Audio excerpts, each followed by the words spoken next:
To our neighbors, everything probably seemed perfect, a classic two-story suburban house near Chicago, complete with a green lawn, blooming flower beds, and a big black Labrador named Buster who happily greeted everyone passing by. People likely thought our lives were great, me, my husband John, and our son Eric. Perhaps once they were, but by the time this story begins, our home had long since lost its magic. I was often alone. John was always working for the family, as he said. Late nights, business trips, and weekend calls became the norm. At first, I comforted myself, thinking he was doing it for us, for Eric's future and our stability. But over time, something changed. The distance between us became so tangible that even when he was home, it felt like he wasn't. Buster became my only source of comfort. The Labrador was incredibly intuitive. If I felt sad, he would immediately rest his big head on my knees, looking up with his deep brown eyes as if to say, "I'm here." He was my quiet solace in an empty house. That summer, however, everything was supposed to be different because Eric was coming home. My boy, who had just turned 20, was studying in another city and had decided to spend his vacation with us. To be honest, I was eagerly anticipating his return. I longed to feel needed again. Eric had changed. He was no longer the teenager I remembered. He had grown up, but he was still my son. We spent hours talking about his studies, his plans for the future. He shared how difficult it sometimes was to live up to the perfect student image his professors had of him, and how he often felt out of place among his peers. These conversations brought life back into the house. We laughed, drank lemonade on the porch, and reminisced about his childhood. And Buster was always there, a silent witness to our talks, occasionally letting out a lazy sigh. But over time, I began to notice that Eric wasn't quite the same as I remembered. He was thoughtful but sometimes moody. Occasionally, I'd catch his gaze filled with a strange melancholy I couldn't understand. It felt as if he wanted to say something but couldn't find the words. I decided to be patient, to give him the space to open up. After all, we had always been close. One evening, when John was once again working late, I suggested that Eric and I take Buster for a walk. The night was warm, the air velvety, and everything felt calm. We strolled down the quiet street, Buster confidently pulling on the leash. I savored the rare moment of peace. Suddenly, Eric stopped and looked at me. "Mom," he said softly, almost in a whisper, "have you ever felt like a stranger in your own life?" I was taken aback. His question caught me off guard. I looked at him, but in the darkness, I couldn't see his face clearly. "Sometimes," I finally replied. "I think everyone has moments like that." Eric nodded but said no more. We continued walking, with only Buster occasionally glancing back at us, as if sensing that something important had been left unsaid. That night, I couldn't sleep. Eric's question lingered in my mind. Why did he feel like a stranger? Had I given him a reason to feel that way? Wasn't our home, our family, supposed to be a haven where he could always find peace? These thoughts tormented me. The next day, I tried to talk to John, but he brushed it off, as he did with everything family-related. His work had become more important than us. His life happened somewhere out there, beyond our home, and he didn't even try to hide it. I felt hollow, as if a wall had grown between us so tall that I could no longer see what lay beyond it. And then I realized that my greatest fear was becoming a stranger to Eric, just as I had become to John. This thought wouldn't let go of me. I knew I had to do something. Our house had to become a home again. But I didn't know what lay ahead or how hard the road would be. It was a bright summer day when Eric suggested we take Buster for a walk in the park. We didn't often go out together, but this time his request seemed insistent. I agreed, hoping the walk would be good for both of us. The park was spacious, with large oak trees casting dense shadows that offered relief from the heat. Buster ran back and forth joyfully, occasionally looking back to make sure we were still following. Eric and I walked slowly, sometimes in silence, enjoying the rustling of leaves and the cries of birds. "You used to love this park, didn't you?" Eric asked unexpectedly.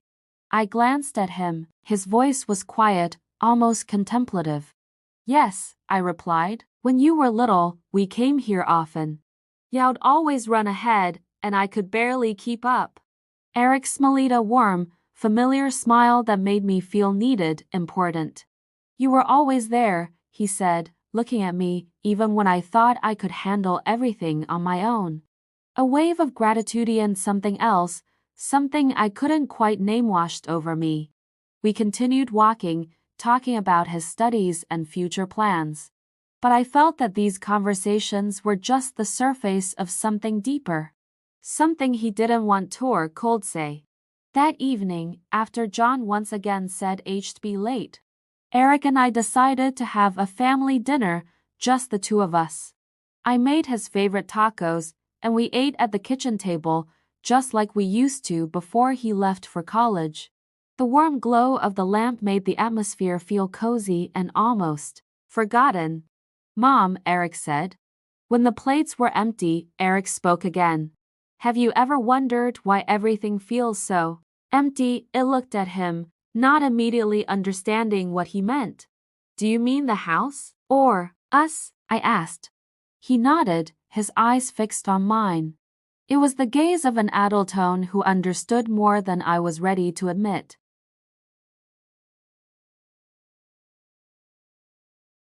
"Us," he said quietly. "You've always been strong, but now, I don't know, you seem lost." His words cut deeper than I expected. Lost? Perhaps he was right. I felt as though everything I'd built over the years was slipping through my fingers. "Eric, I'm trying." "I really am," I said, my voice trembling as I turned away quickly, not wanting him to see my tears. He came over, leaned down, and took my hands in his. His touch was warm, comforting even. "I know," he said softly, "but you don't have to do it alone." I looked up at him. In that moment, a heavy silence hung between us. So significant it felt like part of the air itself. Suddenly, everything around us seemed blurry room. The light, even the faint sounds of Buster lying lazily in the corner. Eric moved closer cautiously. I wanted to say something, to break the moment, but I couldn't. His face was so close, and in his eyes, I saw something I hadn't seen in years. Warmth, understanding, care. Everything I hadn't felt in so long. "Eric," I whispered, but he didn't let me finish. His lips brushed against my cheek, a gesture so soft and feather-light that it was more comforting than anything else. Yet it left me frozen. I stepped back, my heart pounding too fast.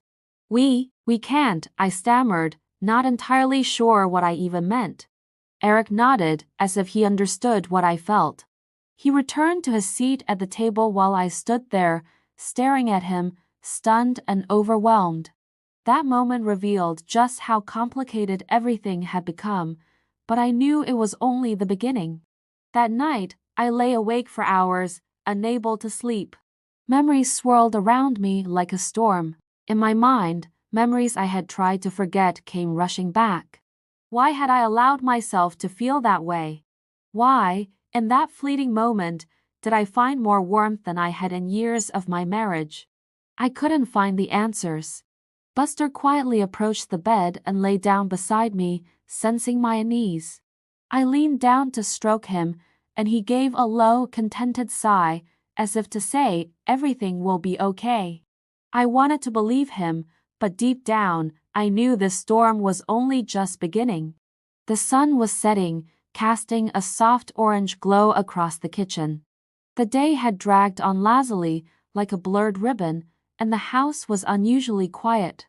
John had left early that morning for yet another meeting, and I hadn't heard from him since. No calls, no messages. It had become the norm.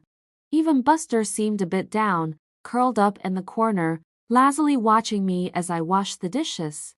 Eric appeared suddenly, as if materializing out of thin air. He walked into the room with a faint smile, his gaze calm but oddly deep, as if he carried a secret. "Mom," he said, sitting down by the window, "don't you want to get out for a bit? Just you and me?" I turned, drying my hands on a towel. His suggestion caught me off guard. Eric rarely proposed anything like this, especially now, with his own life keeping him busy. But there was something genuine in his voice, something I couldn't refuse. "Where do you want to go?" I asked. "To that place we used to visit when I was a kid. Do you remember? The beach by the lake." His eyes lit up with warm nostalgia. I nodded, smiling. Of course, I remembered. That place had been our refuge where we could forget everything, if only for a few hours. The drive to the beach was peaceful, almost soothing. Buster sat in the back seat with his nose out the window, enjoying the breeze, while Eric and I listened to old songs from a playlist he had made. The music brought back memories of simpler times. In my mind, memories I had tried to forget came rushing back. Why had I allowed myself to feel that way? Why, in that fleeting moment, did I find more warmth than I had in years of my marriage? I couldn't find the answers. Buster quietly approached the bed and lay down beside me, sensing my unease. I leaned down to stroke him, and he gave a low, contented sigh, as if to say, "Everything will be okay." I wanted to believe him, but deep down, I knew this storm was only just beginning. The sun was setting, casting a soft orange glow across the kitchen. The day had dragged on lazily, like a blurred ribbon, and the house was unusually quiet. John had left early that morning for yet another meeting, and I hadn't heard from him since no calls, no messages. It had become the norm. Even Buster seemed a bit down, curled up in the corner, lazily watching me as I washed the dishes. Eric appeared suddenly, as if materializing out of thin air. He walked into the room with a faint smile, his gaze calm but oddly deep, as if he carried a secret. "Mom," he said, sitting down by the window, "don't you want to get out for a bit? Just you and me?" It turned, drying my hands on a towel. His suggestion caught me off guard. Eric rarely proposed anything like this, especially now, with his own life keeping him busy. But there was something genuine in his voice, something I couldn't refuse. "Where do you want to go?" I asked. "To that place we used to visit when I was a kid. Do you remember? The beach by the lake." His eyes lit up with warm nostalgia. I nodded, smiling. Of course, I remembered. That place had been our refuge where we could forget everything, if only for a few hours. The drive to the beach was peaceful, almost soothing. Buster sat in the back seat with his nose out the window, enjoying the breeze, while Eric and I listened to old songs from a playlist he had made. The music brought back memories of simpler times, when everything seemed easier, when John was still part of those memories. By the time we arrived at the beach, the sun was already dipping below the horizon. Golden waves lapped gently at the shore, leaving soft traces in the sand. We walked barefoot along the water, feeling the cool sand under our feet. Buster dashed ahead, barking joyfully as he chased the seagulls. "You know, I've always loved this place," Eric said, breaking the silence. It felt safe. We were a family here. I stopped and looked at him. He stood facing me, his face bathed in the fading sunlight. There was pain in his words, hidden behind a thin veil. "And we still are a family, Eric," I replied, trying to sound confident. "Even if things aren't perfect." Eric stepped closer, his gaze heavy and piercing. "Do you believe that, Mom?" he asked, his voice full of doubt. "Do you really think we're still a family? When Dad doesn't even notice you're here? When you do everything on your own? When he doesn't even try anymore?" His words struck me like a sharp blade. I knew he was right, but admitting it was too painful. I just want you to be happy, I whispered. Eric took another step forward. We were so close I could feel the warmth radiating from him. His eyes, reflecting the light of the setting sun, seemed almost hypnotic. You deserve more, Mom, he said quietly but firmly. I wanted to respond, but the words caught in my throat. The moment felt both wrong and right at the same time. Eric reached out, gently brushing a strand of hair from my face. His touch was careful, as though he feared breaking something fragile. Eric, I began, but he leaned in closer. It happened in a fraction of a second. His lips pressed softly against my forehead. Gentle, tender, it was a gesture of comfort, yet it made my heart race. I felt frozen, yet somehow warm. I'm sorry, Eric said, stepping back. I didn't mean to make you uncomfortable. It's okay, I replied, though my voice wavered. I lowered my eyes, trying to collect my thoughts. Buster, as if sensing the tension, came over and nudged my hand with his nose. Grateful for the distraction, I stroked his fur. We should head back, I said finally. It's getting late. Eric nodded, but his gaze lingered on me a moment longer than I expected. We walked back to the car in silence, but that moment stayed with me. It filled me with conflicting emotions: warmth, fear, confusion. When we got home, the house felt emptier than ever. John was still not back, and I realized I didn't even miss him. The thought left a bitter taste in my mouth. Something inside me was changing, but I didn't yet know where it would lead. When the sun rose the next day, its rays filtered lazily through the thin curtains in the living room where I had spent the night. Buster, sensing it had been a difficult night, lay quietly at my feet. Occasionally, he lifted his head to look at me, as if to ask, "Are you okay?" But I wasn't okay. I couldn't find peace after the evening before. Eric's words, his gaze, that brief moment on the beach kept replaying in my mind. Something between us had shifted, and I couldn't figure out how to set things right. Eric appeared late that morning, looking tense, more so than usual. When he spoke, his voice was rough. "Mom, we need to talk," he said, standing in the doorway of the living room. I nodded, struggling to rise from the couch. Buster watched us but stayed where he was.